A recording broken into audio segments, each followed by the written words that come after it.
આજનો પ્રશ્ન 8, 12 અને 32 નો ગુસા શોધો। બરોબર, તો આપણે ભાગાકારની રીતે આ પ્રશ્ન જોશું। તો પહેલા મોટી સંખ્યા એને ભાગ્યા એનથી નાની સંખ્યા, શું થશે? 12 દુ 24, બરોબર।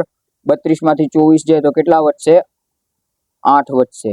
હવે આ 12 ને આ જે ભાજ્ય છે એને ભાજકના સ્થાને લઈ આવશું, તો 12 ને અહીંયા લઈ આવશું, શું થશે? 8 એકા 8, 12 માંથી 8 જાય તો 4 વધે। ફરી પાછા આ 8 ને અહીંયા અંદર લઈ આવશું, શું થશે? 4 દુને 8, 0 આવી ગયા આપણો 4 વધ્યા। હવે બીજી જે સંખ્યા છે અંતિમ વધેલી 8, એની સાથે કરશું તો શું થશે? 4 દુ 8, 0 આવી ગયા। આપણી જવાબ આવશે 4, ઓપ્શન એ, બરોબર। એવી રીતના 96, 40 અને 34 નો ગુસા શોધો।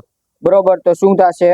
તો કે ભાઈ મોટી સંખ્યા ને ભાગ્યા એનથી નાની સંખ્યા, 96 ભાગ્યા 40, શું થશે? 40 દુ 80, કેટલા વધશે? તો કે ભાઈ 16, એના પછી આ 40 જે છે અહીંયા આવી જશે, 16 એકુ 16, 16 દુ 32, 16 તેરી 48, એટલે 16 દુ 32 થી વધશે કેટલા? 8, એના પછી આ વધશે 16, તો 16 ક્યાં આવી જશે? અહીંયા, 8 દુ 16, આપણો જવાબ કેટલો આવશે? તો કે ભાઈ 8, પણ અત્યારે એક સંખ્યા છે કઈ? તો કે ભાઈ 34 ને ભાંગવા પડે, તો શું થશે? તો કે ભાઈ 34 ભાગ્યા 8, 8 ચોક 32, કેટલા થશે? તો કે ભાઈ 4 માંથી 2 જાય 2, અને અહીંયા ફરી પાછા 8 જે છે અહીંયા આવી જશે, 2 ચોક 8, 0 0, બરોબર। એટલે આપણો જવાબ કેટલો આવશે? તો કે ભાઈ આપણો જવાબ આવશે 2, બરોબર।